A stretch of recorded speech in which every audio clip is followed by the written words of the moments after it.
청담동의 한 백화점 라운지 카페. 윤서아는 클라이언트에게 방금 완성한 인테리어 디자인 시안을 설명하고 있었다. 그녀의 눈은 열정으로 반짝였고 전문적인 용어를 알기 쉽게 풀어내는 목소리에는 자신감이 넘쳤다. 비록 작은 프리랜서 스튜디오를 운영하고 있었지만 그녀는 자신의 일에 있어서만큼은 누구보다 프로였다. 그래서 이쪽 벽면에는 간접 조명을 활용해서 공간이 더 깊고 따뜻하게 느껴지도록 디자인했습니다. 어떠세요? 와, 정말 마음에 쏙 들어요. 역시 윤 실장님께 맡기길 잘했네요. 클라이언트의 만족스러운 미소에 서아의 입에도 희미한 미소가 번졌다. 끔찍했던 연애가 끝난 후 일은 그녀의 유일한 도피처이자 자존심이었다. 성공적으로 미팅을 마치고 자리에서 일어서려던 순간 그녀의 시선이 카페 입구에 한 남자에게 꽂혔다. 심장이 쿵 하고 내려앉는 것 같았다. 잊었다고 생각했는데 잊을 수 없는 얼굴, 그녀의 20대를 송두리째 바쳤고 또 송두리째 무너뜨렸던 남자, 최진우였다. 그는 여전히 훤칠하고 멋있었다. 최고급 맞춤 정장을 입은 그는 이제 막 대형 로펌의 파트너 변호사로 승진한 자신의 지위를 온몸으로 뽐내고 있었다. 그리고 그의 팔짱을 끼고 있는 여자. 명품으로 온몸을 휘감은 채 도도한 표정을 짓고 있는 그녀는 진우의 아내이자 그가 서아를 버리고 선택한 로펌 대표의 딸이었다. 진우도 서아를 발견했다. 그의 얼굴에 스친 것은 반가움이 아닌 당혹감과 귀찮음이었다. 마치 길에서 보고 싶지 않은 과거의 오점을 마주친 듯한 표정. 서아는 애써 아무렇지 않은 척 가볍게 목례만 하고 지나치려 했다. 하지만 진우의 아내 유사라가 그녀를 막아섰다. 어머, 진우씨. 아는 분이야. 유사라는 서아를 위아래로 훑어보았다. 명품 하나 걸치지 않은 채 일 때문에 입은 단정한 비즈니스 캐주얼 차림의 서아. 그녀의 눈에는 노골적인 경멸감이 서려 있었다. 아, 응, 예전에 잠깐 알던 사람이야. 신경 쓸 걸 없어. 진우의 대답은 비수처럼 서아의 가슴에 박혔다. 잠깐 알던 사람. 7년의 세월이 함께 꿈을 꾸고 서로의 모든 것을 공유했던 시간이 그렇게 간단하게 지워져 버렸다. 유사라는 흥미롭다는 듯이 서에게 물었다. 무슨 일 하시는 분이에요? 이 근처에서 일하나 봐요. 프리랜서로 인테리어 디자인 일 하고 있습니다. 서아가 간신히 대답했다. 어머, 프리랜서 힘들겠다. 우리 진우 씨는 얼마 전에 파트너로 승진해서 제가 축하 선물로 이 시계 사줬잖아요. 그녀는 과시적으로 자신의 손목과 진우의 손목에 채워진 수억 원짜리 커플 시계를 흔들어 보였다. 모든 말과 행동이 서아를 초라하게 만들기 위한 의도로 가득했다. 서아는 피가 거꾸로 솟는 것 같은 모멸감을 느꼈다.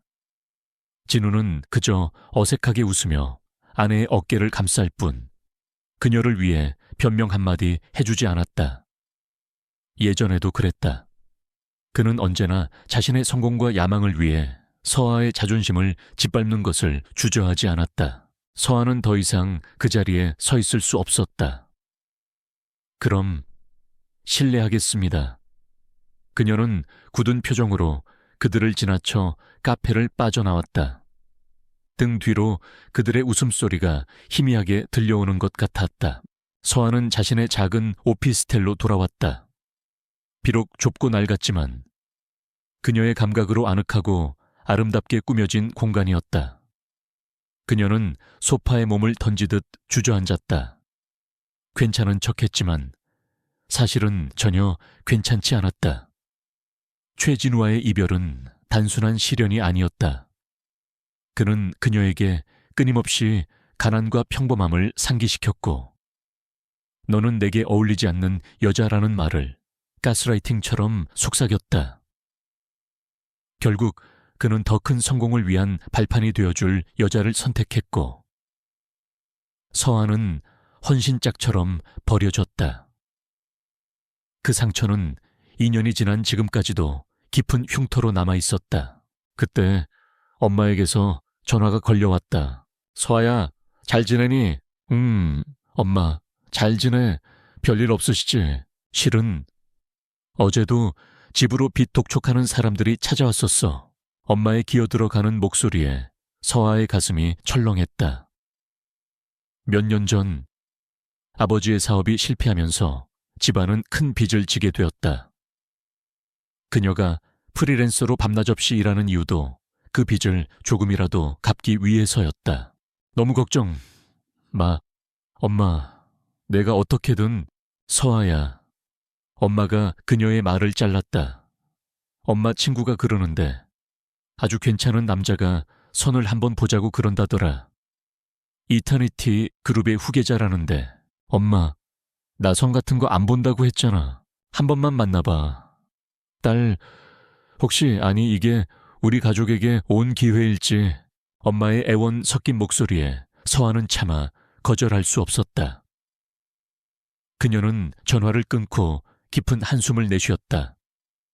지긋지긋한 돈 문제, 그리고 방금 전 겪었던 최진우와의 재회. 그녀의 현실은 너무나도 무겁고 버거웠다. 같은 시각 이터니티 그룹의 최상층 집무실 권태하 대표는 거대한 통유리창 너머로 서울의 정형을 무감각하게 내려다보고 있었다. 그의 책상 위에는 수십 명의 여자들의 프로필이 담긴 파일이 놓여 있었다. 할아버지인 권 회장이 보내온 맞선 상대 리스트였다. 처리해. 그가 김 비서에게 짧게 명령했다. 대표님, 하지만 이번에는 회장님께서 꼭 한 명이라도 만나보시라고. 시간 낭비야. 태하의 목소리는 얼음장처럼 차가웠다. 사랑이니 연애니 하는 감정 소모에 내 시간을 투자할 생각 없어. 결혼은 비즈니스일 뿐이야. 이터니티를 완벽하게 손에 넣기 위한 수단. 그는 그룹의 후계자 자리를 놓고 호시탐탐 기회를 노리는 사촌들과의 전쟁을 벌이고 있었다. 보수적인 권 회장의 신임을 얻고 안정적인 후계자 이미지를 굳히기 위해 그에게는 결혼이라는 형식적인 절차가 필요했다. 김 비서, 네, 대표님, 조건에 맞는 사람을 찾아봐. 첫째, 집안이 너무 복잡하지 않을 것. 둘째, 똑똑하고 말이 통할 것. 셋째, 돈이 필요해서 내 제안을 거절할 이유가 없을 것. 그런 여자와 1년짜리 계약을 할 생각이니까 그에게 결혼은 사랑하는 사람과의 결합이 아닌 가장 효율적인 M&A 같은 것이었다. 며칠 뒤 서아는 엄마의 등살에 못 이겨 맞선 장소인 호텔 레스토랑으로 향했다. 이터니티 그룹 후계자라는 말에 조금도 기대가 되지 않았다. 최진우와 비슷한 부류의 사람을 배경으로 판단하는 오만한 남자일 것이 뻔했다. 약속된 룸에 들어서자 한 남자가 이미 와서 그녀를 기다리고 있었다. 사진으로 봤던 것보다 훨씬 더 압도적인 존재감.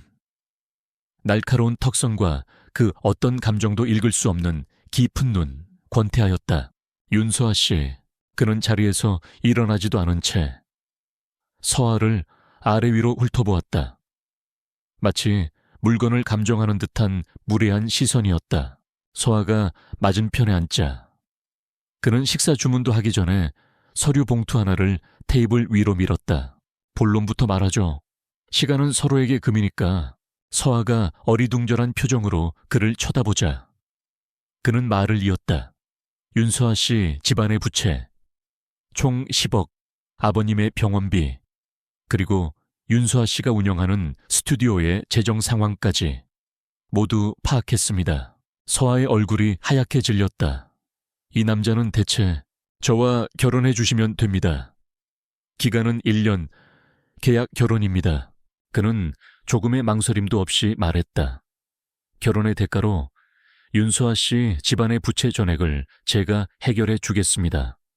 추가로 이혼 시 위자료 명목으로 20억을 지급하겠습니다. 당신의 1년을 30억에 사는 겁니다. 서아는 할 말을 잃었다. 눈앞의 남자는 결혼을 제안하는 것이 아니었다.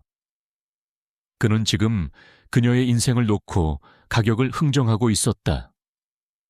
몸 열감이 온몸을 휩쌌다. 최진우에게 당했던 수모가 다시 떠올랐다. 이 남자도 결국 똑같았다. 돈으로 사람의 가치를 매기는 부류. 말씀은 감사하지만 저는 거절할 처지가 아닐 텐데요. 태아가 그녀의 말을 잘랐다. 당신 아버님의 회사를 부도 처리한 채권자. 제가 모두 인수했습니다. 제가 마음만 먹으면 당신 가족은 당장 길거리에 나앉게 될 수도 있습니다. 그것은 제안이 아니었다. 협박이었다. 서아는 떨리는 손으로 찻잔을 들어 올렸다. 눈앞이 캄캄했다. 한쪽은 자신을 벌레처럼 쳐다보던 전 남자친구의 경멸. 다른 한쪽은 돈으로 자신을 사려는 이 남자의 냉혹함.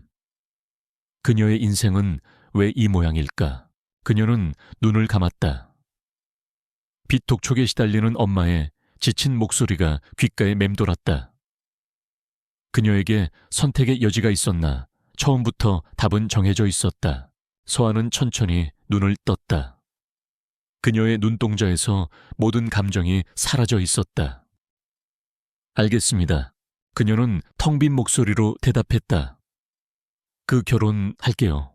그녀는 한 종류의 지옥에서 벗어나기 위해 기꺼이 다른 종류의 화려한 지옥으로 걸어 들어가기로 결심했다. 권태하의 승낙이 떨어지자마자 모든 것은 일사천리로 진행되었다. 그가 김 비서에게 눈짓 한번 하자 10억이라는 비현실적인 금액이 서아 가족의 모든 채무를 상환하는 데 사용되었다. 서아는 자신의 휴대폰으로 날아온 채무 완납 문자를 보면서도 아무런 감흥을 느끼지 못했다. 가족이 지옥에서 벗어났다는 안도감과 자신의 1년을 팔았다는 자괴감이 뒤섞여 그녀를 짓눌렀다. 이틀 뒤 그녀는 작은 캐리어 하나만을 든 채 태하의 펜트하우스에 입성했다. 서울에서 가장 높은 주상복합 건물의 최상층에 위치한 그곳은 집이라기보다는 거대한 갤러리나 모델하우스에 가까웠다. 미니멀리즘의 극치를 보여주는 인테리어, 유명 작가의 추상화, 그리고 모든 가구는 마치 한 번도 사용한 적 없는 것처럼 제자리를 지키고 있었다. 이 넓고 화려한 공간, 어디에도 사람의 온기라고는 존재하지 않았다. 그 집은 주인을 닮아 차갑고 모든 것으로부터 거리를 두고 있었다. 가정부는 서아를 2층의 게스트룸으로 안내했다. 태하의 침실과는 복도 반대편 끝에 위치한 방이었다. 방 자체는 5성급 호텔 스위트룸처럼 호화로웠지만 그 물리적인 거리는 그들의 관계를 명확하게 정의해주고 있었다. 그날 저녁 그들은 처음으로 한 집에서 식사를 했다. 전문 셰프가 요리한 완벽한 코스 요리가 나왔지만 서아는 모래를 씹는 기분이었다. 거대한 식탁양 끝에 앉은 두 사람 사이에는 침묵만이 흘렀다. 침묵을 깬 것은 태아였다.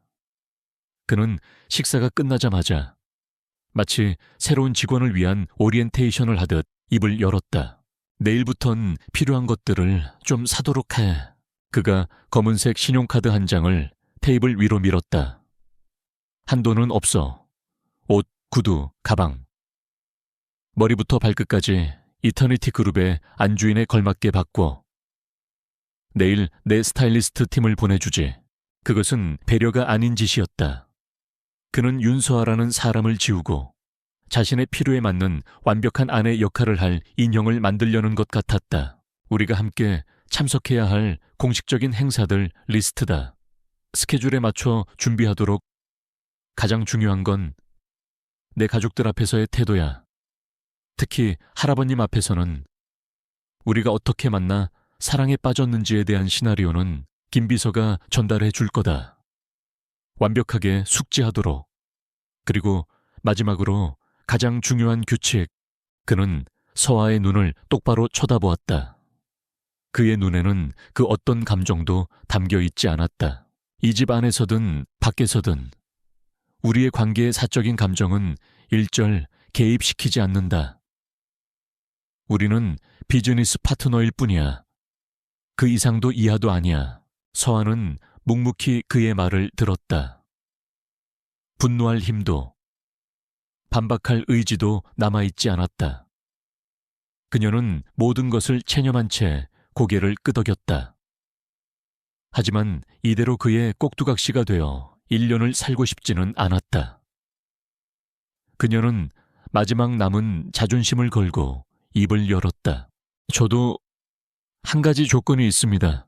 태아의 눈썹이 미세하게 움직였다. 제 일을 계속하게 해주세요. 작은 스튜디오지만 저에게는 제 이름으로 하는 유일한 일이에요.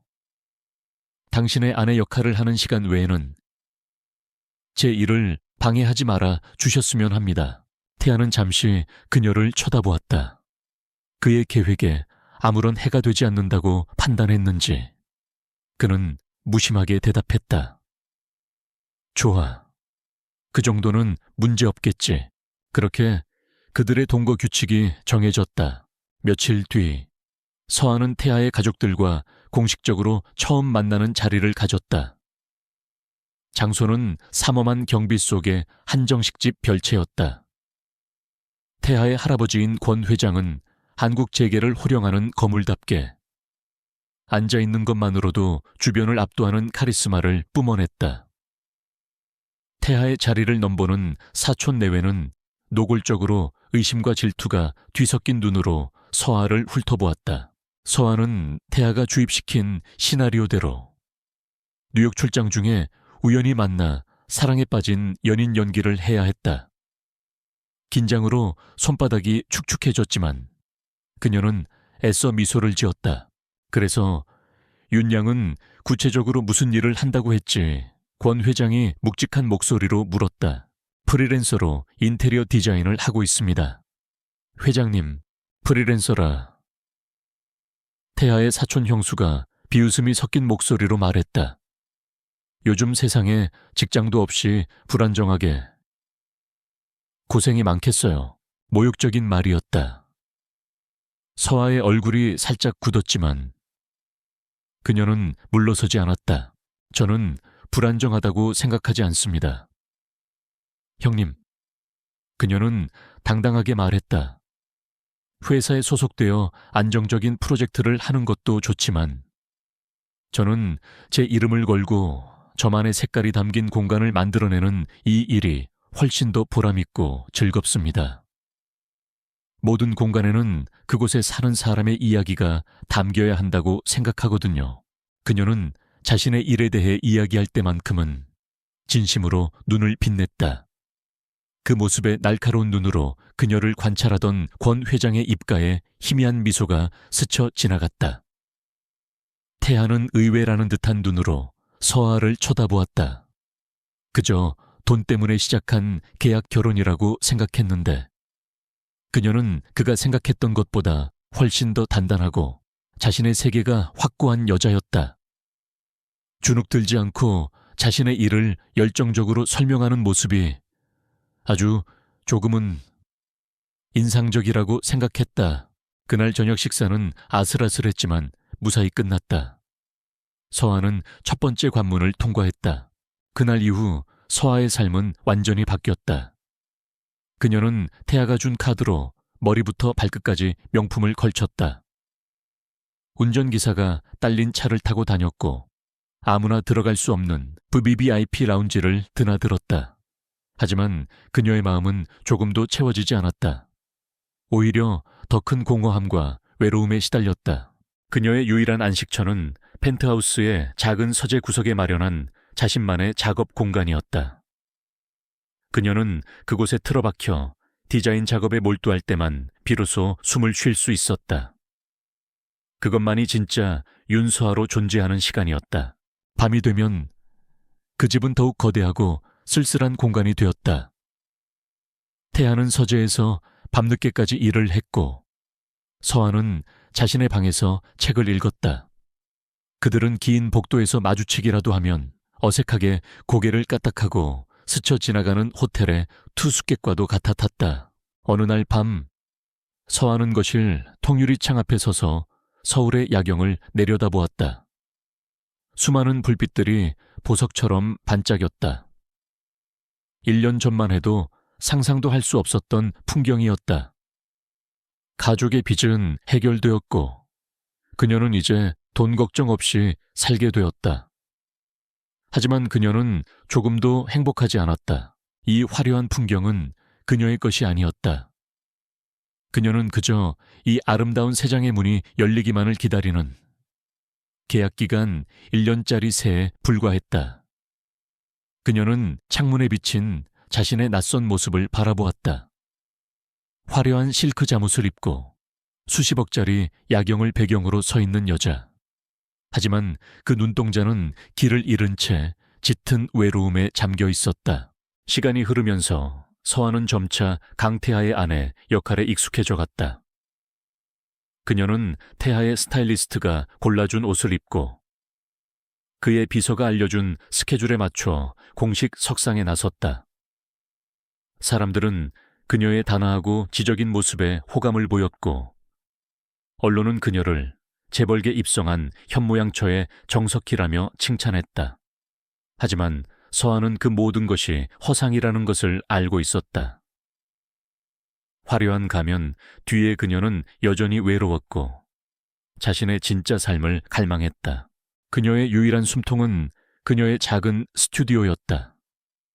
그녀는 태아와의 계약으로 받은 돈의 일부를 투자해 실력 있는 신진 디자이너 몇 명과 함께 정식으로 스튜디오 서아를 열었다.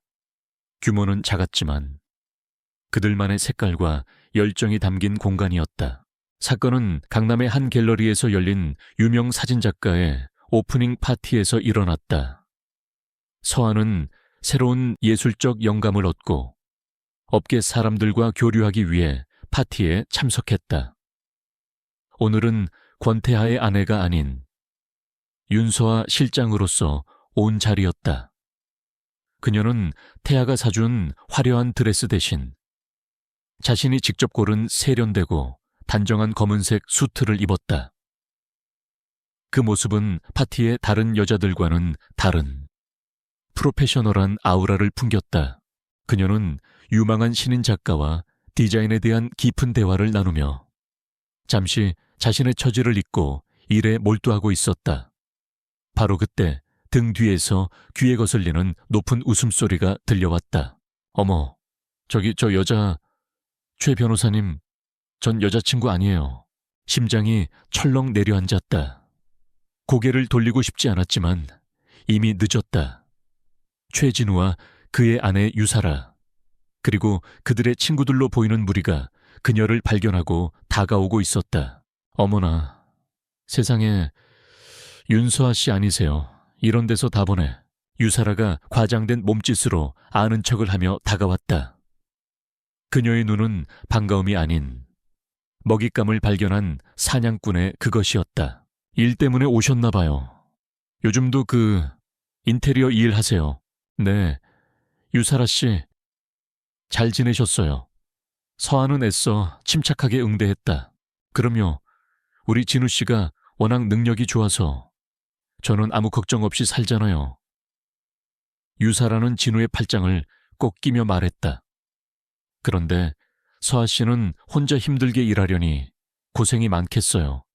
우리 남편이 그러는데 예전에 서아 씨가 돈 때문에 고생 많이 했다고 혹시 만나면 뭐라도 좀 챙겨주라고 걱정하더라고요. 그 말에 주변에 있던 그들의 친구들이 키득거리기 시작했다. 그것은 동정을 가장한 더없이 잔인한 모욕이었다. 그녀의 가난했던 과거와 현재의 초라함을 공개적으로 조롱하며 자신들의 우월함을 과시하는 비열한 방식이었다. 최진우는 이번에도 역시 불편한 미소를 지으며 아내를 말리지 않았다. 그의 침묵은 암묵적인 동의였다. 서아의 얼굴이 새하얗게 질렸다. 손끝이 차가워지고 심장이 얼음덩이처럼 굳는 것 같았다. 그녀는 이 자리에서 소리치며 반박하고 싶었지만 그럴 수 없었다. 여기서 소란을 피우면 결국 상처받는 것은 자기 자신뿐이라는 것을 너무나 잘 알고 있었기 때문이다. 그녀는 입술을 깨물며 굴욕을 삼켰다. 걱정해 주셔서 감사합니다. 하지만 지금 제 일에 아주 만족하며 잘 지내고 있으니 그런 걱정은 안 하셔도 될 것 같네요. 그녀가 간신히 대답하고 자리를 피하려던 순간이었다. 내 아내한테 무슨 볼일이라도 있나. 모든 소음을 잠재우는 낮고 차가운 목소리가 그들 사이에 울려 퍼졌다. 모두의 시선이 목소리가 들려온 곳으로 향했다. 그곳에는 언제부터 와 있었는지 모를 권태아가 서 있었다. 그는 약속대로 파티가 끝날 시간에 맞춰 서아를 데리러 온 것이었다. 그는 완벽한 수트 차림에 그 어떤 표정도 짓지 않고 있었지만 그에게서 뿜어져 나오는 위압감은 주변의 공기를 얼어붙게 만들었다. 파티에 참석한 모든 사람들이 그를 알아보고 수군거리기 시작했다. 대한민국 재계의 정점에 있는 남자, 이터니티 그룹의 권태하, 최진우와 그의 친구들은 충격으로 입을 다물지 못했다. 그들의 눈앞에 있는 남자는 그들이 감히 명함 한 장 내밀어 볼 엄두도 내지 못할 존재였다. 그런데 그 남자가 방금 윤서아를 내 아내라고 불렀다. 태아는 무리의 중심에 서 있는 최진우와 유사라를 쳐다보지도 않았다. 그는 오직 얼어붙은 차에 서 있는 서에게로 걸어갔다. 그리고는 아주 자연스럽게 그녀의 허리를 팔로 감쌌다. 그 행동은 이 여자는 내 사람이라는 무언의 선포였다. 가자. 그는 서에게만 들릴 정도로 나지막하게 속삭였다. 그는 서아를 데리고 돌아서면서 비로소 최진우에게 시선을 던졌다. 경멸이나 분노가 아니었다. 마치 길가의 돌멩이를 보는 듯한 완벽한 무관심의 시선. 그 어떤 욕설보다도 더 모욕적인 그 눈빛에 최진우의 얼굴은 하얗게 질렸다 못해 파랗게 변해갔다. 자신의 모든 것을 바쳐 올라온 사회적 지위가 권태아의 눈빛 한 번에 먼지처럼 부정당하는 순간이었다. 태아는 수많은 사람들의 경악 어린 시선을 받으며 서아를 데리고 셔터를 빠져나왔다. 밖에서 대기하고 있던 최고급 세단의 문이 열렸다. 차에 오르는 순간까지 그는 서아의 허리를 감싼 팔을 풀지 않았다. 차 문이 닫히고 완벽한 방음 공간에 단둘이 남게 되자 그제야 긴장의 끈이 끊어진 서아의 몸이 가늘게 떨려왔다. 태아는 말없이 자신의 재킷을 벗어 그녀의 어깨에 덮어주었다. 차 안에는 침묵이 흘렀다. 서아는 창밖으로 스쳐 지나가는 도시의 불빛을 보며 필사적으로 눈물을 참고 있었다.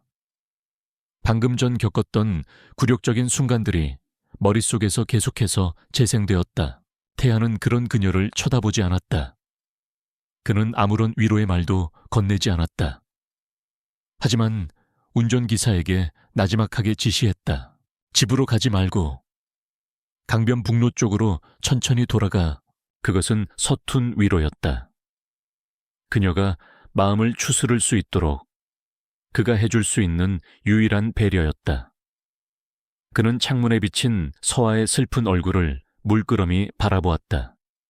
그녀의 떨리는 어깨를 보며 그의 마음속에서는 지금껏 단 한 번도 느껴본 적 없는 차가운 분노가 조용히 피어오르고 있었다.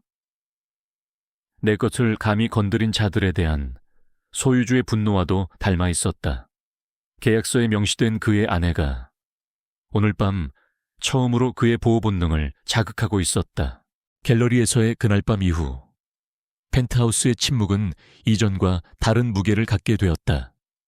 이전의 침묵이 단순한 무관심과 거리감이었다면 이제는 차마 입 밖으로 꺼내지 못하는 감정들이 뒤섞인 어색하고 미묘한 침묵이었다. 윤서아는 애써 아무렇지 않은 척했다.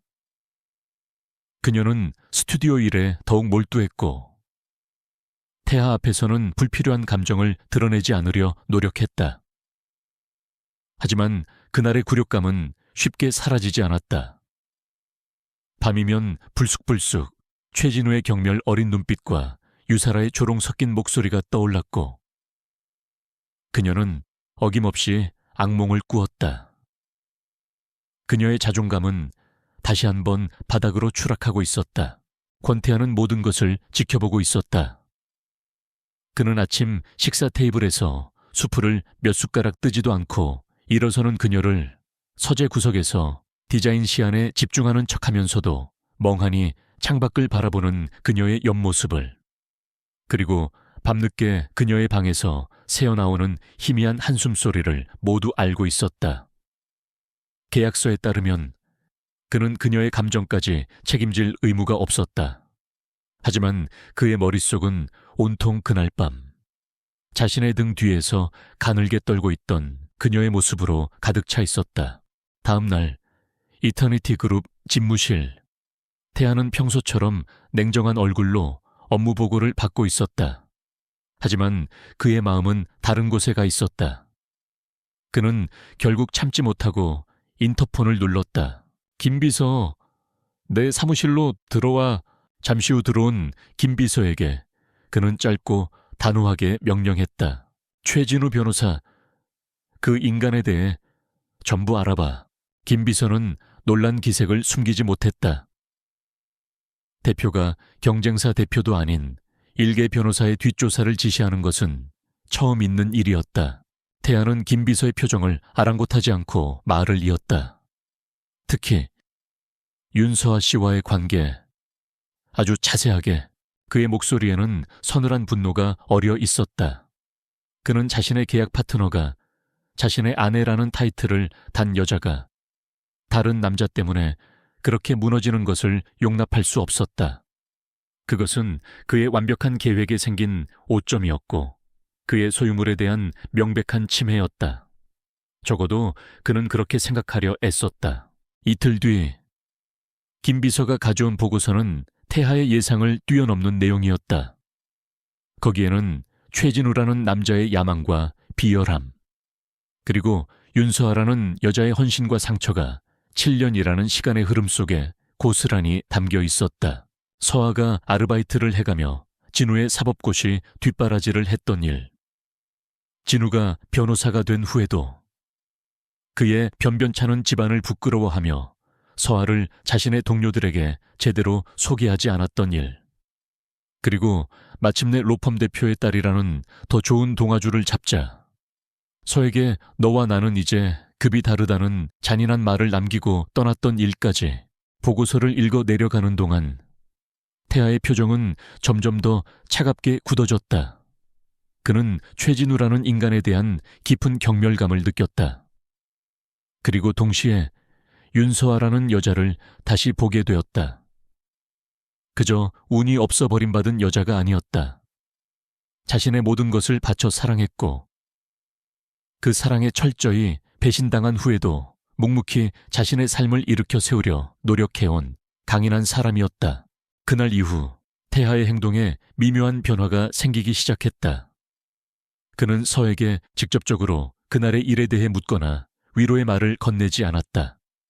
대신 지극히 권태하 방식의 소리 없는 보호가 시작되었다. 어느 날 밤, 서아가 스튜디오 일 때문에 저녁 식사를 거른 채 작업에 몰두하고 있을 때였다.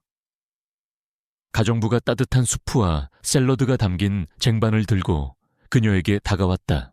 사모님, 대표님께서 꼭 챙겨 드시라고 하셨습니다. 서아는 놀라서 고개를 들었다. 늘 자신에게 무관심했던 남자가 자신의 식사를 챙기라고 했다는 사실이 믿기지 않았다. 또 한 번은 서아가 까다로운 클라이언트 때문에 골치를 앓고 있었다. 클라이언트는 서아의 디자인을 사사건건 트집 잡으며 그녀의 전문성을 무시했다. 그런데 우연히도 그 클라이언트는 이터니티 그룹의 한 자회사와 거래하는 작은 건설업체의 사장이었다. 다음 날, 그 클라이언트는 180도 다른 태도로 서에게 전화를 걸어왔다. 그는 자신의 무례함을 사과하며 그녀의 디자인 시안을 전적으로 수용하겠다고 했다. 서아는 어리둥절했지만 그 배후에 태아에 보이지 않는 손이 있었다는 것은 꿈에도 생각지 못했다. 가장 이상한 변화는 그녀의 작업 공간에서 일어났다. 언젠가 서아가 잡지 인터뷰에서 스치듯 말했던 자신이 가장 좋아하는 희귀한 줄리엣 로즈가 어느 날부터인가 매일 아침 그녀의 책상 위 화병에 꽂혀 있기 시작했다. 아무런 카드도 메시지도 없었다. 마치 원래부터 그 자리에 있었던 것처럼 조용히 향기를 피우고 있을 뿐이었다. 서아는 혼란스러웠다. 이 모든 변화가 무엇을 의미하는지 도무지 알 수 없었다. 그녀는 용기를 내어 서재에 있는 태에게 물었다. 혹시 제 클라이언트한테 무슨 말 하셨어요? 태아는 서류에서 눈도 떼지 않은 채 대답했다. 신경 쓸 것 없어. 그럼 이 꽃은요? 김 비서가 알아서 했겠지. 그는 여전히 무심하고 냉정했다. 하지만 서아는 느낄 수 있었다. 그의 대답이 어딘가 부자연스럽다는 것을. 그는 거짓말을 하고 있었다. 그의 소리 없는 배려들은 서아의 다친 마음을 조금씩 흔들기 시작했다. 그녀는 최진우에게 배신당한 후 다시는 누군가에게 마음을 여는 일은 없을 것이라 다짐했었다. 하지만 권태하라는 남자는 그녀가 지금껏 만나온 남자들과는 전혀 다른 방식으로 그녀의 삶에 들어오고 있었다. 그는 다정한 말을 건네지도 따뜻한 미소를 보여주지도 않았다. 하지만 그녀가 가장 힘들고 약해진 순간 가장 필요한 방식으로 그녀를 지켜주고 있었다. 그날 밤 서아는 자신의 책상 위에 놓인 줄리엣 로즈의 향기를 맡으며 깊은 생각에 잠겼다. 갤러리에서의 굴욕적인 기억은 이제 희미해지고 그 자리에는 따뜻하지만 혼란스러운 새로운 감정이 싹트고 있었다. 그녀는 어둠 속에서 희미한 빛이 새어나오는 태아의 서재문을 바라보았다. 그는 저 문 너머에서 무슨 생각을 하고 있을까? 자신을 그저 비즈니스 파트너로만 생각하는 것이 정말일까? 권태하라는 남자는 그녀에게 점점 더 어려운 수수께끼가 되어가고 있었다. 그리고 그녀는 그 수수께끼를 풀어보고 싶다는 위험한 호기심이 생기는 것을 느끼고 있었다. 태아의 소리 없는 배려가 계속되던 어느 날 서에게 오래된 우편물 하나가 도착했다. 건축학과 09학번 동문회 안내장이었다. 그것을 보는 순간 서아의 심장이 차갑게 식어내렸다. 졸업 후 한 번도 참석하지 않았던 동문회. 그곳에 가면 틀림없이 최진우와 마주치게 될 터였다. 갤러리에서의 굴욕적인 기억이 되살아나며 손끝이 떨려왔다. 가지 말자. 어차피 나 같은 건 아무도 신경 쓰지 않을 거야. 그녀는 안내장을 구겨 쓰레기통에 던져버렸다. 하지만 그날 이후 그녀는 눈에 띄게 불안해하고 예민해졌다. 밤에는 다시 악몽을 꾸기 시작했고 낮에는 작은 소리에도 깜짝깜짝 놀랐다.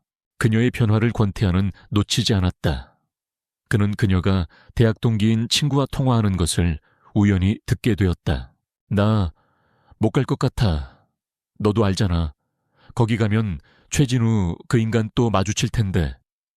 지난번처럼 또 무슨 망신을 당할지 어떻게 알아? 사람들 앞에서 내 인생이 얼마나 초라한지 증명하러 가는 꼴이잖아. 수학이 넘어 친구의 위로에도 서아의 목소리는 절망으로 가득 차 있었다. 전화를 끊은 그녀는 한동안 소파에 웅크린 채 미동도 하지 않았다. 과거의 상처가 만들어낸 투명한 감옥에 스스로를 가두고 있었다. 그 모습을 서재 문틈으로 지켜보던 태하의 눈에 차가운 분노가 이글거렸다. 그는 자신의 계약 파트너가 과거의 망령 때문에 이토록 고통받고 도망치려 하는 것을 더 이상 지켜볼 수 없었다. 그의 방식은 위로가 아니었다. 동정도 아니었다. 그는 그녀가 도망치는 대신 압도적인 힘으로 과거를 짓밟고 일어서기를 바랐다. 그것이 그의 생존 방식이었고 그가 그녀에게 줄 수 있는 유일한 무기였다. 다음 날 아침 서아는 스튜디오로 출근할 준비를 하고 있었다. 그때 태아가 그녀를 불렀다. 잠깐 시간 내. 그는 아무 설명 없이 그녀를 데리고 지하 주차장으로 향했다. 그들의 지정 주차 구역. 그곳에는 평소에 보지 못했던 눈부신 순백색의 무언가가 서 있었다. 서아는 숨을 멈췄다. 그것은 자동차였다. 하지만 단순한 자동차가 아니었다. 우아하면서도 압도적인 존재감을 뿜어내는 진주빛의 벤틀리 플라잉 스퍼. 세상에서 가장 아름다운 세단이라 불리는 아무나 가질 수 없는 꿈의 차. 심지어 한정판으로 제작된 모델이었다. 이게 뭐예요? 서아가 떨리는 목소리로 물었다. 선물이야. 태아는 무심하게 대답했다. 마치 서류에 사인하듯 아무런 감정도 담겨있지 않은 말투였다. 선물이요? 저한테요. 왜요? 주말에 있을 동문회. 그거 타고 가. 그의 말에 서아는 모든 것을 이해했다. 이것은 단순한 선물이 아니었다. 그녀의 불안한 통화를 들었던 것이다. 그는 그녀를 위해 이 엄청난 것을 준비했다. 서아는 고개를 저었다. 아니요. 받을 수 없어요. 이건 너무 과해요. 그리고 저는 이런 게 필요 없어요. 그녀는 그의 동정이 돈으로 그녀의 자존심을 사려는 듯한 이 방식이 싫었다. 그녀는 그의 도움 없이도 스스로 일어서고 싶었다. 필요 없어. 태아가 그녀를 향해 돌아섰다. 그의 눈은 그 어느 때보다 차갑고 날카로웠다. 그럼 계속 그렇게 숨어 살 건가? 과거에 발목 잡혀서 당신을 짓밟았던 인간들 앞에서 평생 고개 숙이고 살 거냐고 묻는 거야. 그의 말이 비수처럼 날아와 그녀의 심장에 박혔다. 이건 당신을 위한 선물이 아니야. 그는 한 걸음 더 다가서며 말했다. 그의 목소리는 낮고 위압적이었다. 이건 나를 위한 거야. 네, 나는 내 사람이 내 아내라는 타이틀을 단 여자가 다른 놈들 앞에서 무시당하고 조롱받는 꼴 못 봐. 그건 내 자존심이 허락하지 않아. 그는 철저하게 자신의 문제로 선을 그었다. 그녀의 자존심을 지켜주기 위한 배려였다. 이것은 동정이나 연민이 아니라 자신의 영역을 지키려는 소유주의 당연한 권리 행사라는 듯한 태도. 그래서 오히려 서아는 거절할 명분을 잃었다.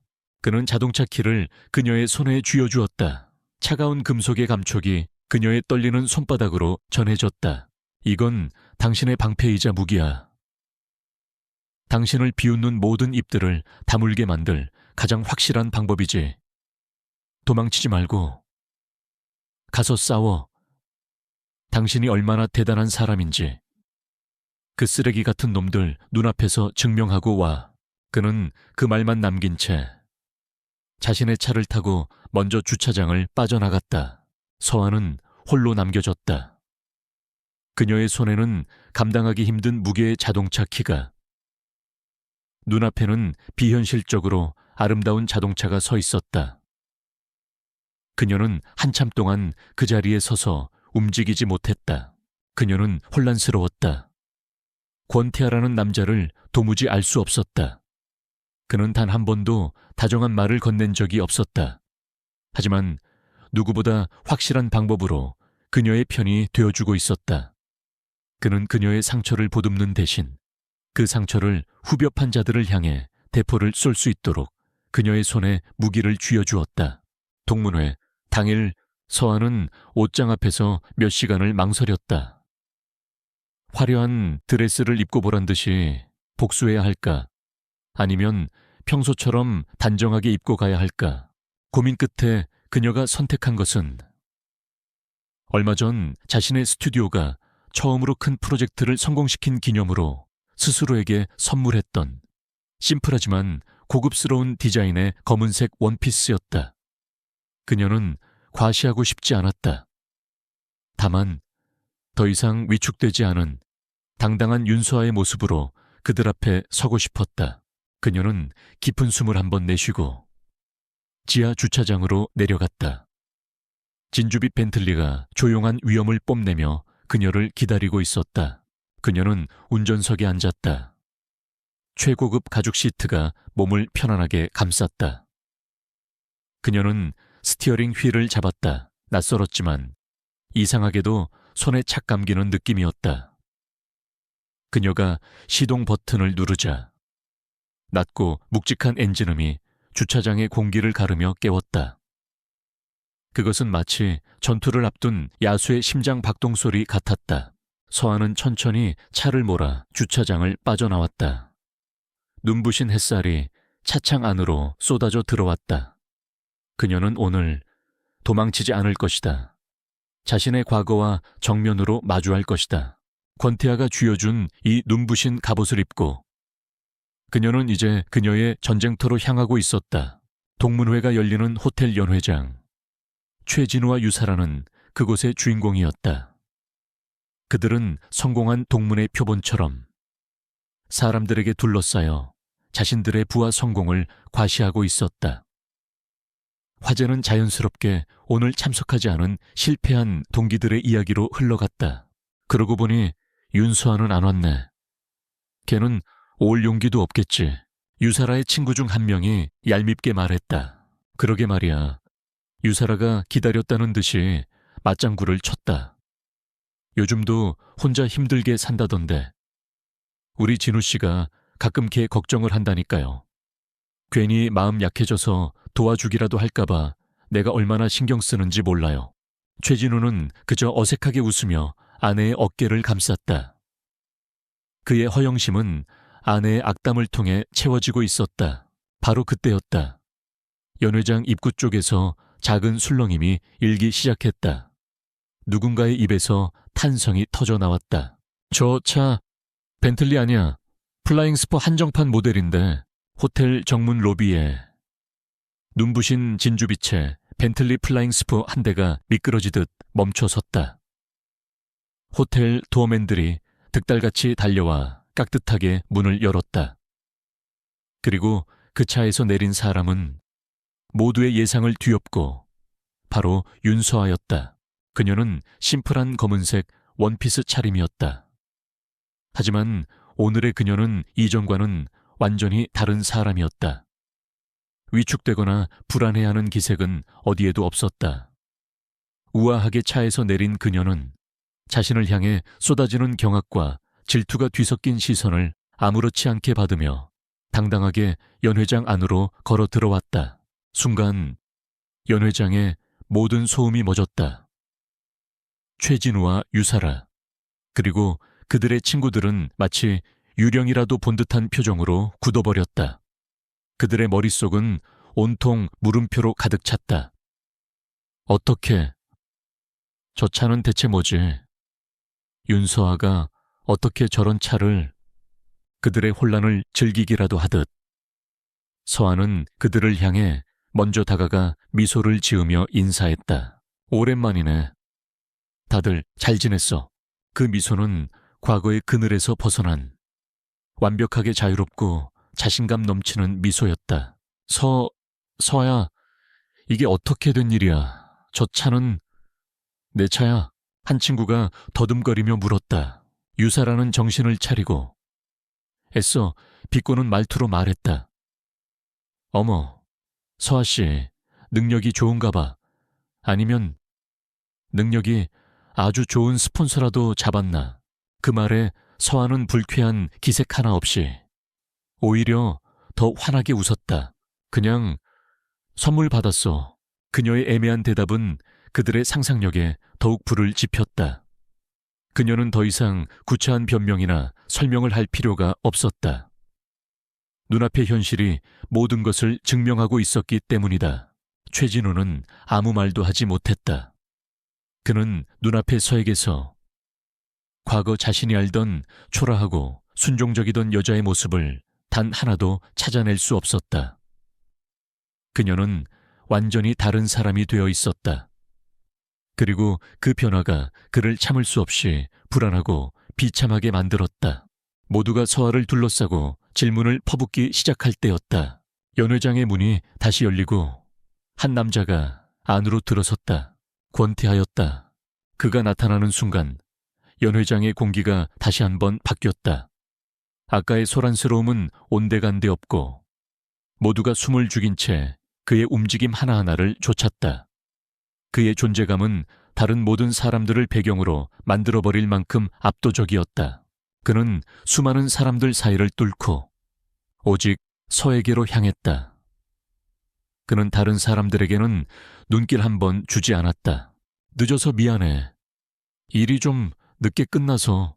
그는 서아의 앞에 서서 모두가 보는 앞에서 아주 희미하지만 다정한 미소를 지어 보였다.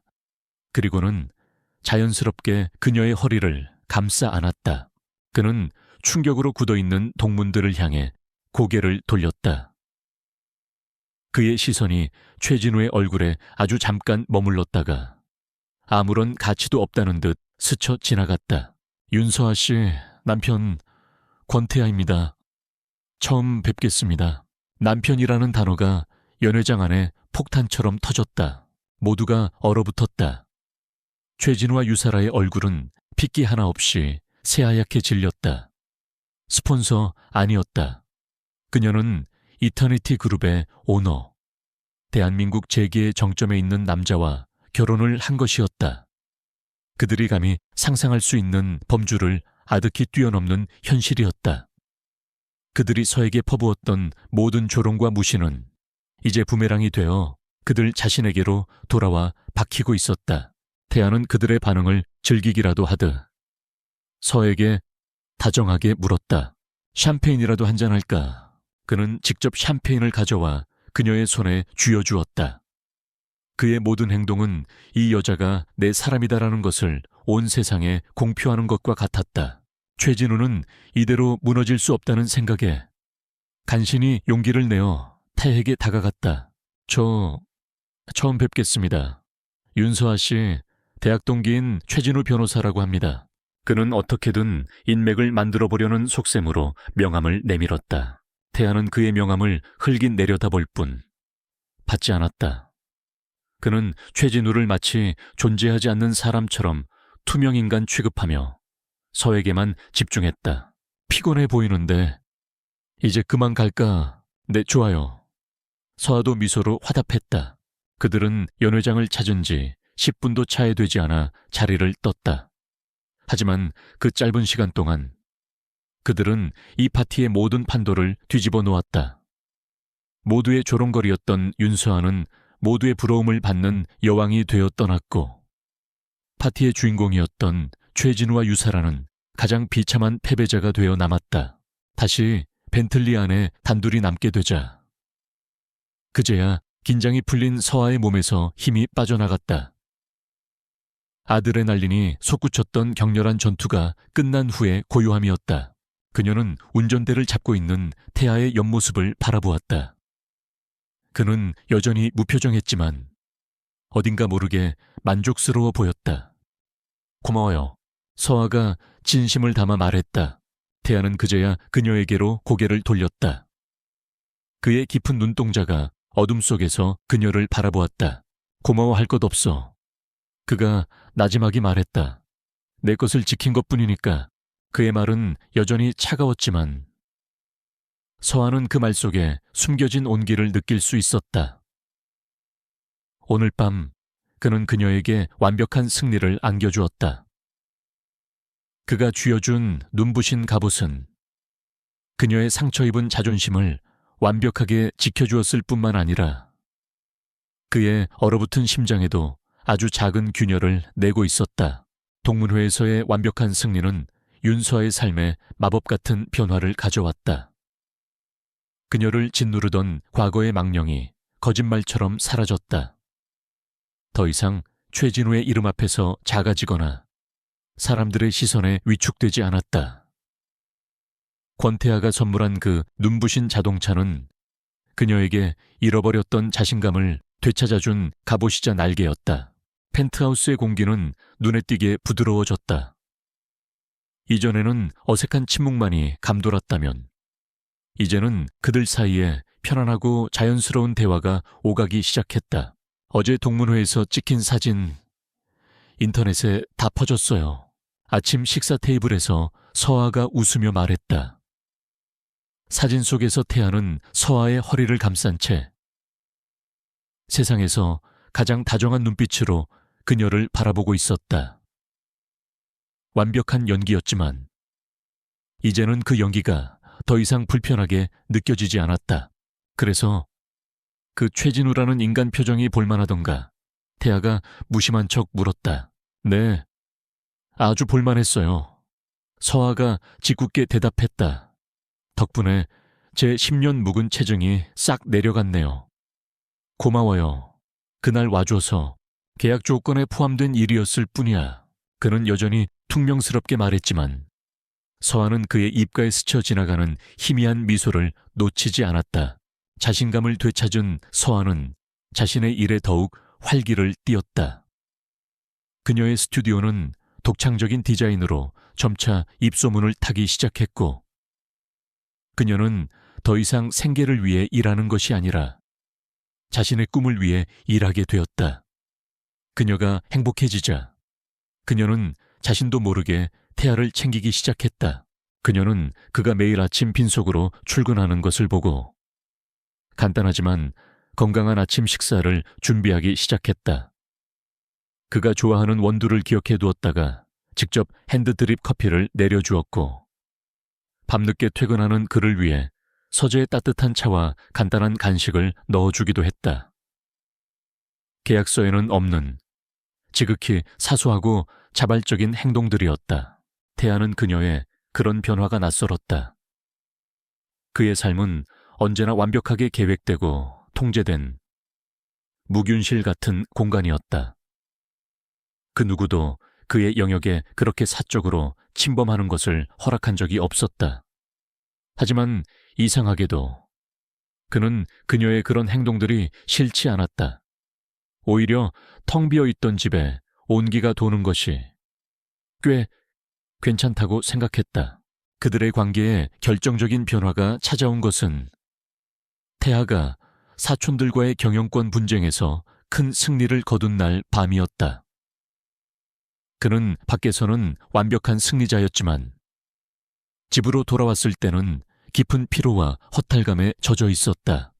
믿었던 임원 중 한 명이 사촌 동생에게 매수되어 내부 정보를 유출했다는 사실을 알게 된 후였다. 그가 펜트하우스에 들어섰을 때 서아가 그를 기다리고 있었다. 그녀는 거실 불을 환하게 켜놓고 소파에서 잡지를 보며 꾸벅꾸벅 졸고 있었다. 왜 아직 안 자고 있었어? 그의 목소리에 그녀가 화들짝 놀라며 잠에서 깼다. 아, 오셨어요. 오늘 늦는다고 들어서. 그녀는 졸린 눈을 비비며 일어섰다. 혹시 저녁은 드셨어요? 간단하게 뭐 좀 준비해 놓았는데. 그녀는 그가 힘든 하루를 보냈다는 것을 직감적으로 알고 있었다. 그녀는 그를 위해 따뜻한 수프와 샌드위치를 준비해 두었다. 그들은 처음으로 나란히 아일랜드 식탁에 앉아 야식을 먹었다. 태아는 말없이 수프를 떠먹었다.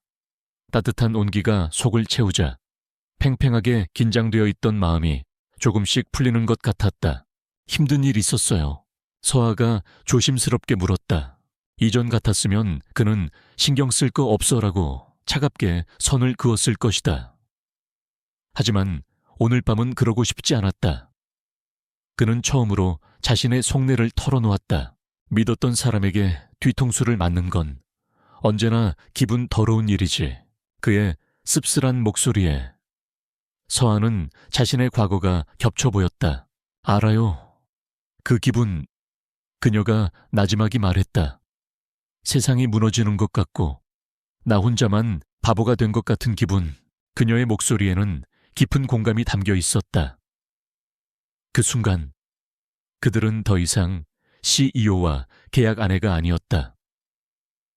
그들은 똑같이 믿었던 사람에게 배신당한 상처를 가진 두 명의 사람이었다. 당신은 어떻게 견뎠어? 태아가 물었다. 견뎠다기보다는 그냥 버텼어요. 언젠가는 괜찮아지겠지. 시간이 약이겠지. 하면서요.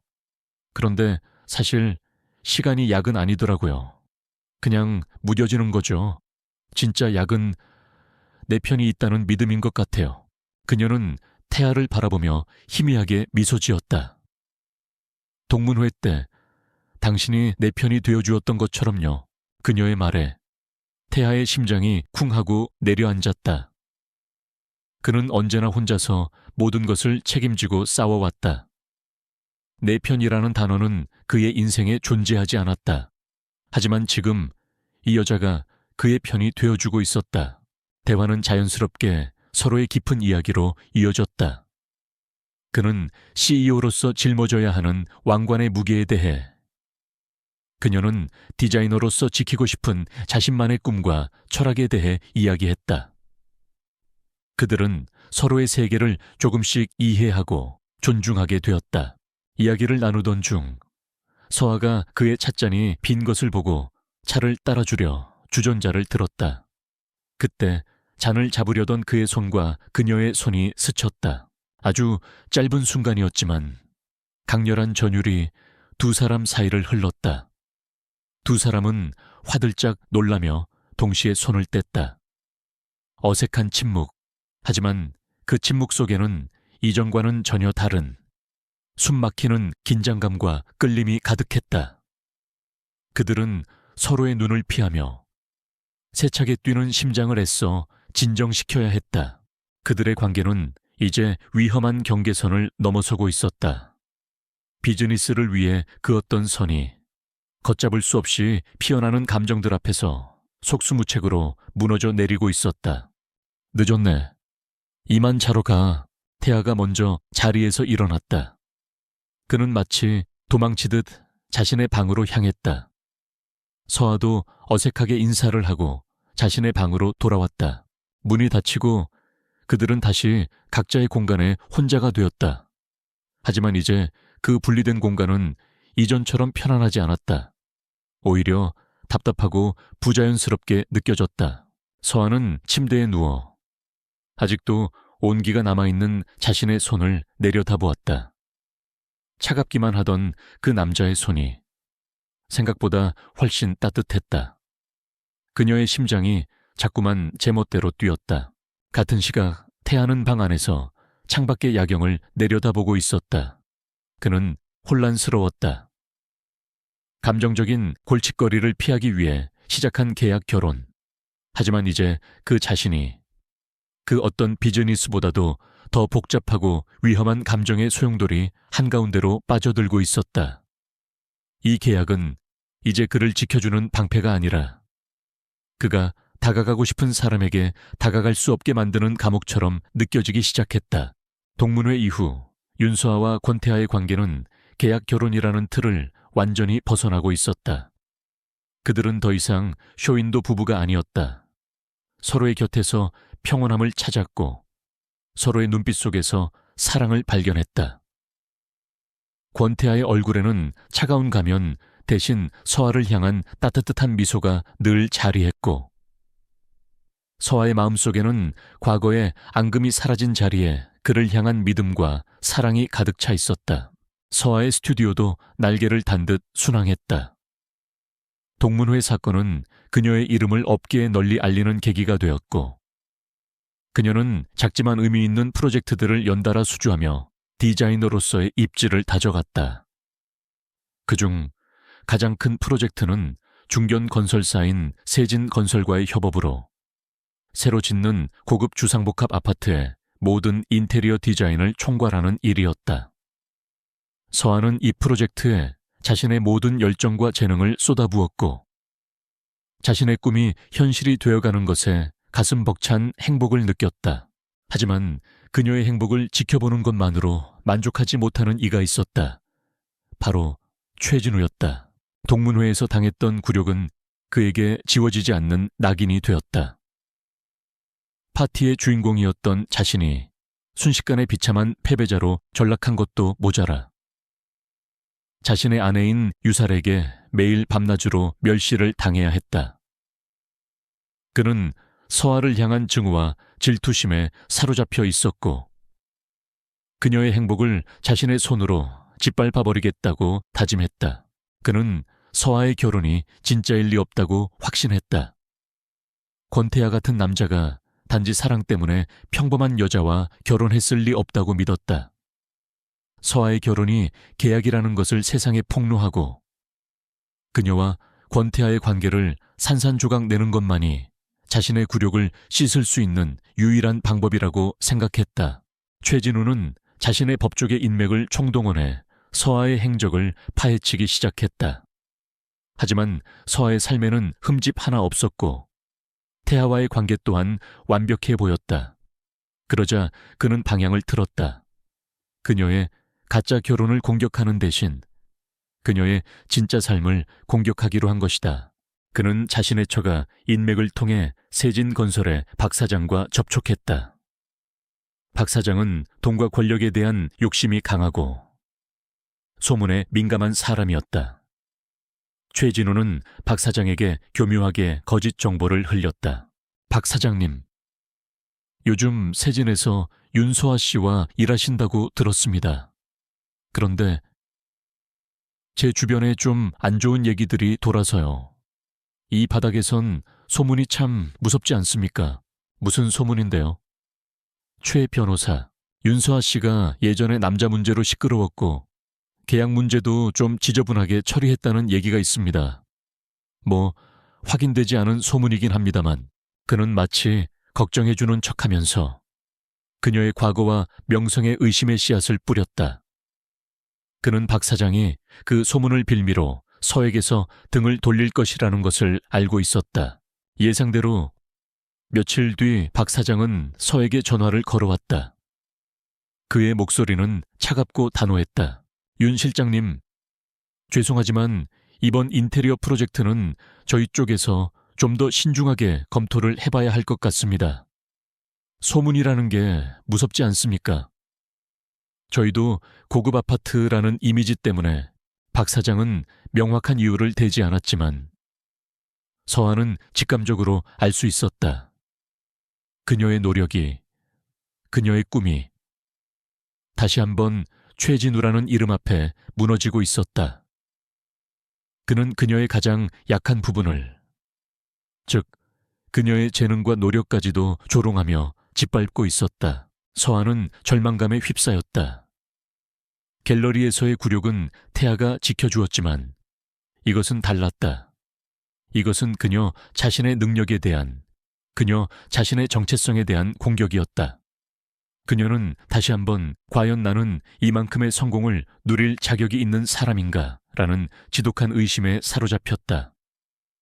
그녀는 눈물을 참으며 힘없이 휴대폰을 내려놓았다. 그녀는 태에게 이 사실을 알리고 싶지 않았다. 자신의 문제 때문에 그에게 또 다른 짐을 지우고 싶지 않았기 때문이다. 그날 밤 태아가 퇴근해 집에 돌아왔을 때 서아는 평소와 달리 억지로 밝은 척하고 있었다. 하지만 태아는 그녀의 눈빛에 드리워진 슬픔을 놓치지 않았다. 무슨 일 있었어? 그가 조용히 물었다. 아니요. 아무 일 없었어요. 그냥 좀 피곤해서요. 서아는 애써 미소 지었다. 태아는 더 이상 묻지 않았다. 그는 그녀의 손을 잡았다. 그의 차가운 손이 그녀의 축축한 손을 감싸자 서아의 눈에서 참아왔던 눈물이 쏟아져 내렸다. 왜 거짓말해? 그녀는 울면서 박 사장과의 통화 내용을 모두 털어놓았다. 그녀의 목소리에는 다시 한번 짓밟힌 자존감과 좌절감이 가득했다. 그 인간 말이 맞는 걸까요? 내가 정말 아무것도 아닌 걸까요? 태아의 얼굴은 차갑게 굳어갔다. 그의 분노는 최진우라는 인간의 비열함에 대한 것이었고 동시에 자신의 아내를 지켜주지 못했다는 자책감에 대한 것이었다. 최진우는 이제 단순한 질투심에 사로잡힌 소인배가 아니었다. 그는 태아의 가장 소중한 사람을, 그녀의 삶과 꿈을 파괴하려 드는 명백한 적이었다. 태아는 서아를 품에 안았다. 그의 팔은 그 어느 때보다 단단하고 그를 지켜주겠다는 굳은 의지가 담겨 있었다. 울지 마. 당신은 잘못한 거 없어. 그가 나지막이 속삭였다. 이제 이 싸움 당신 혼자 하는 거 아니야. 그는 서아를 아는 채 자신의 비서에게 전화를 걸었다.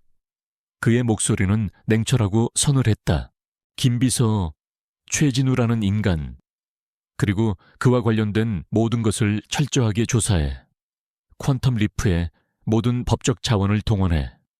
그리고 그는 잠시 말을 멈추고 서아의 눈물을 닦아주었다. 이번에는 아주 철저하게. 다시는 이 바닥에 발붙이지 못하도록 만들어.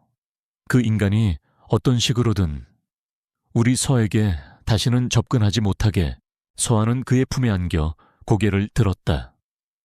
그의 눈에는 복수심을 넘어선 사랑하는 사람을 지키려는 강렬한 의지가 담겨 있었다. 최진우는 그가 가장 사랑하는 사람의 꿈을 건드렸다.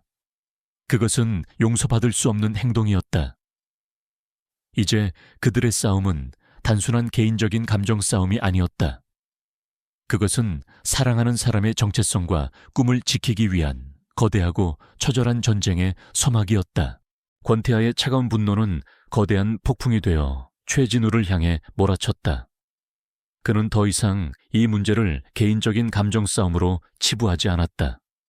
사랑하는 여자의 꿈을 짓밟으려 한 최진우의 행동은 그에게 용서받을 수 없는 범죄였다.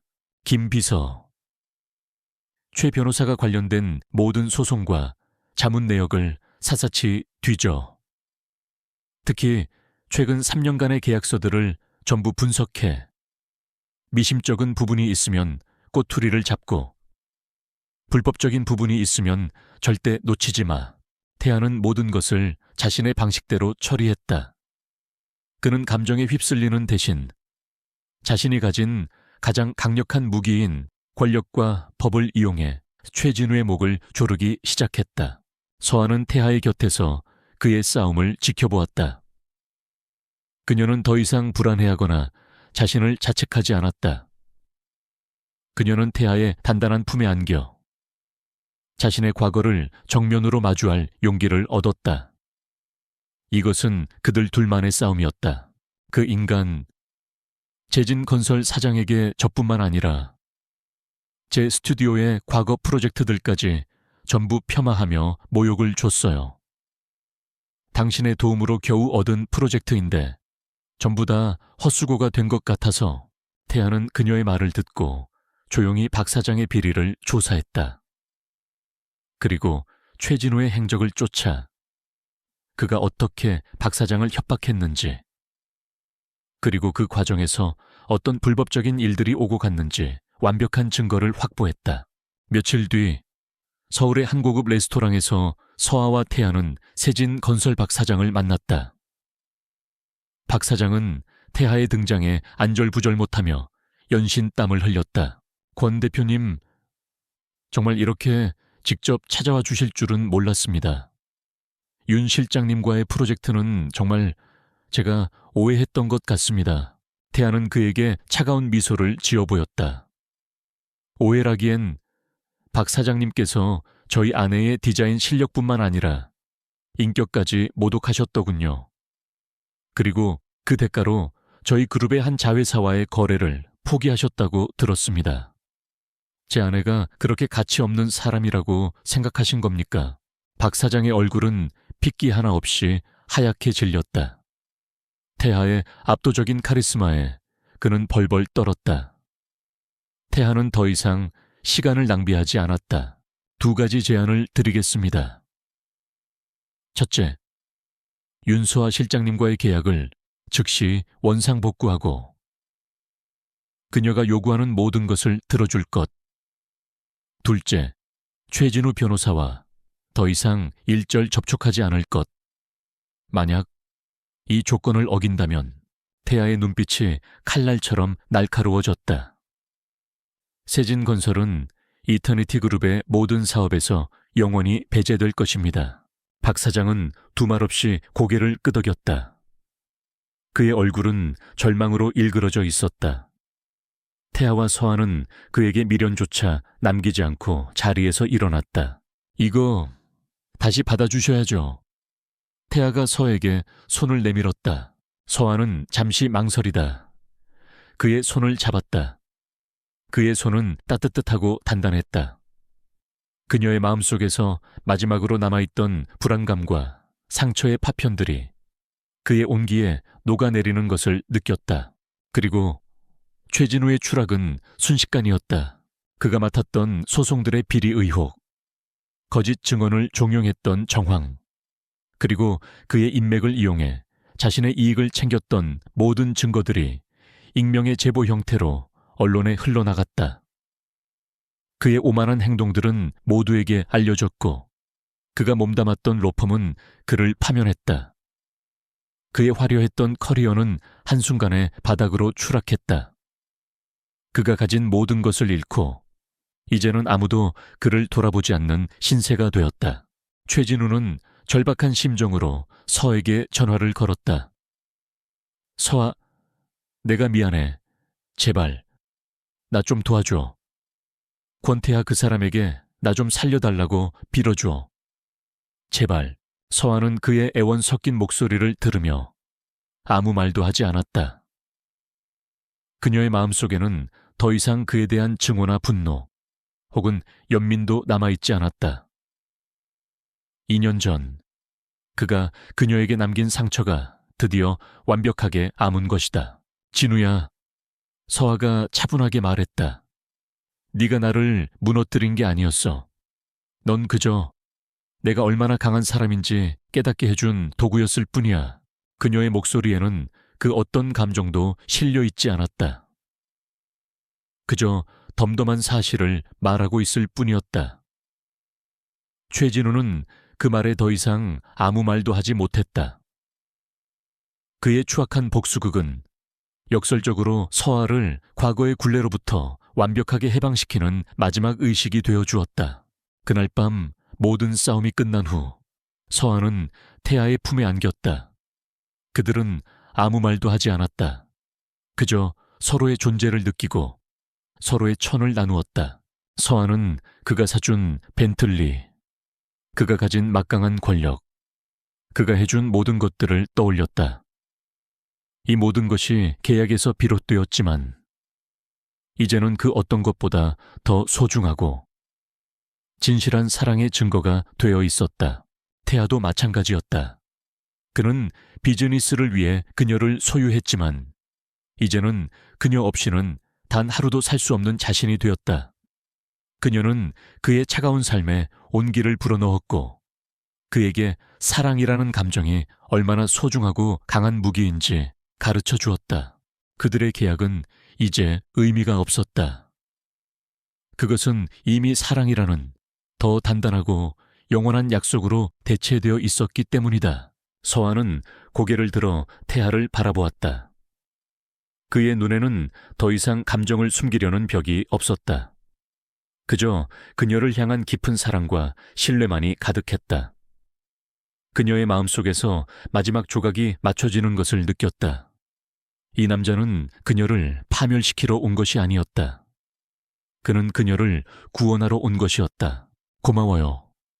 나의 남편. 그녀의 진심 어린 속삭임에 태아는 그저 그녀를 더욱 단단하게 끌어안았다. 그들의 계약은 끝났지만 그들의 진짜 이야기는 이제 막 시작되고 있었다. 최진우라는 길고 어두웠던 터널을 완전히 빠져나온 후 윤수아와 권태아의 삶에는 비로소 완전한 평화가 찾아왔다. 펜트하우스는 더 이상 차가운 계약의 공간이 아니었다. 그곳은 서로의 하루를 묻고 함께 웃고 서로의 지친 어깨를 보듬어주는 따뜻한 보금자리가 되어 있었다. 서아의 스튜디오 서아는 세진 건설 프로젝트를 성공적으로 마치면서 업계에서 가장 주목받는 신예로 떠올랐다. 그녀는 더 이상 누구의 아내라는 타이틀에 기댈 필요 없이 오직 자신의 실력만으로 당당하게 세상에 섰다. 태아는 세상에서 가장 든든한 그녀의 후원자이자 그녀의 재능을 가장 존중해주는 팬이 되어주었다. 태아 역시 변했다. 직원들은 만년설 같던 대표의 얼굴에 미소가 늘어난 것을 신기해했고 그의 결정에는 냉철한 이성뿐만 아니라 사람에 대한 따뜻한 이해가 더해졌다. 서한은 그의 얼어붙었던 심장을 녹인 유일한 사람이었다. 시간은 흘러 그들의 1년짜리 계약이 만료되는 날이 되었다. 1년 전 오늘 그들은 서로의 필요에 의해 삭막한 계약서에 사인을 했다. 하지만 지금 그들은 서로가 없이는 단 하루도 살 수 없는 존재가 되어 있었다. 서한은 아침부터 마음이 싱숭생숭했다. 과거를 생각하면 가무디가 새로웠고 앞으로를 생각하면 작은 기대감에 가슴이 뛰었다. 태아는 오늘 저녁에 특별한 계획이 있다며 스튜디오 일이 끝나면 바로 집으로 돌아오라고 신신당부했다. 그날 저녁 태아는 화려한 레스토랑을 예약하는 대신 서아를 데리고 다시 지하 주차장으로 향했다. 그곳에는 그녀의 하얀 벤틀리가 조용히 서 있었다. 태아는 차를 물끄러미 바라보며 말했다. 이 차는 당신의 갑옷이었지. 그는 그녀가 과거의 상처와 맞서 싸울 수 있도록 지켜주었던 그날의 기억을 떠올렸다. 하지만 이제 당신에게는 더 이상 갑옷이 필요 없어. 그는 서아의 손을 잡고 주차장 반대편 구석으로 이끌었다. 그곳에는 거대한 벨벳 커버에 씌워진 또 다른 차 한 대가 서 있었다. 태아가 커버를 벗기자 매끈한 짙은 청색의 에스턴 마틴 DB11이 모습을 드러냈다. 벤틀리가 우아함과 위엄을 상징했다면 이 차는 자유롭고 역동적인 에너지를 뿜어내고 있었다. 그리고 그는 새로운 자동차 키를 그녀의 손에 쥐어주며 말했다. 우리가 함께 갈 새로운 길을 위한 차야. 그의 말은 단순한 선물이 아니었다. 그것은 함께할 미래에 대한 약속이었다. 태아는 그녀를 새 차의 조수석에 태우고 직접 운전대를 잡았다. 차는 서울의 야경을 가르며 부드럽게 나아갔다. 그가 차를 멈춘 곳은 예전에 그들이 진짜 데이트를 했을 때 함께 찾았던 서울이 한눈에 내려다 보이는 남산의 한적한 전망대였다. 두 사람은 채서 내려 발 아래 펼쳐진 보석 같은 도시의 불빛을 바라보았다. 1년 전 서아가 외롭게 내려다보던 그 야경이었다. 하지만 지금 그녀의 곁에는 세상에서 가장 든든한 남자가 함께 서 있었다. 서아야, 태아가 그녀를 돌아보며 불렀다. 그의 목소리는 그 어느 때보다 진지하고 살짝 떨리고 있었다. 그는 주머니에서 작은 벨벳 상자를 꺼내 열었다. 그 안에는 화려하지는 않지만 그녀의 이미지처럼 맑고 우아하게 빛나는 다이아몬드 반지가 들어있었다. 그는 그녀의 앞에서 천천히 한쪽 무릎을 꿇었다.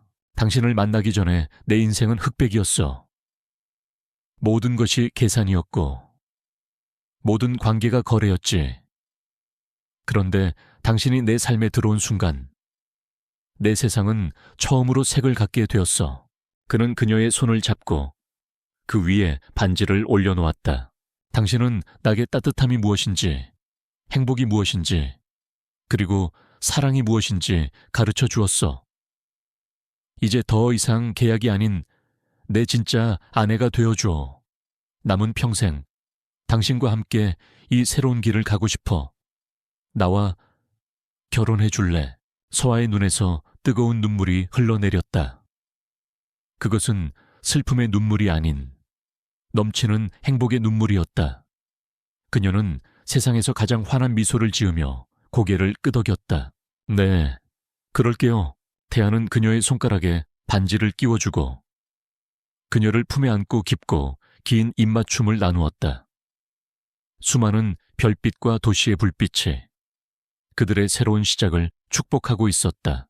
에필로그 1년 후 스튜디오 서아의 작은 정원, 서아의 디자인으로 아름답게 꾸며진 그곳에서 두 사람의 진짜 결혼식이 열리고 있었다.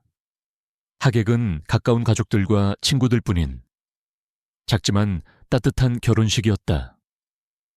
서아는 자신이 직접 디자인한 웨딩드레스를 입고 세상에서 가장 행복한 신부의 모습으로 퍼진 로드 위에 섰다. 그들의 결혼 서약은 그들의 이야기 그 자체였다. 나권태아는 1년 전 오늘 당신의 1년을 돈으로 사려 했던 오만함을 반성하며 앞으로의 남은 평생을 바쳐 당신의 시간을 세상에서 가장 행복한 순간들로 채워줄 것을 약속합니다. 나 윤서아는 1년 전 오늘 도망치기 위해 당신의 손을 잡았지만 이제는 당신과 함께 어디든 갈 수 있다는 용기를 얻었습니다. 당신의 가장 든든한 동반자가 될 것을 약속합니다. 결혼식 후 그들은 파티를 즐기는 하객들을 뒤로하고 잠시 갤러리 밖으로 나왔다. 갤러리 앞에는 그들의 짙은 청색 에스턴 마틴이 서 있었다. 누군가 장난으로 달아놓은 Just Married 팻말이 바람에 기분 좋게 흔들리고 있었다. 이제 어디로 갈까요? 남편 서아가 장난스럽게 묻자 태아가 그녀의 손을 잡고 차 문을 열어주며 대답했다. 어디든 당신과 함께라면. 상처받았던 그녀를 일으켜 세운 것은 값비싼 자동차가 아니었다. 그것은 한 남자의 진심 어린 사랑이었다. 그리고 그 사랑은 이제 막 새로운 여정을 향해 출발하고 있었다.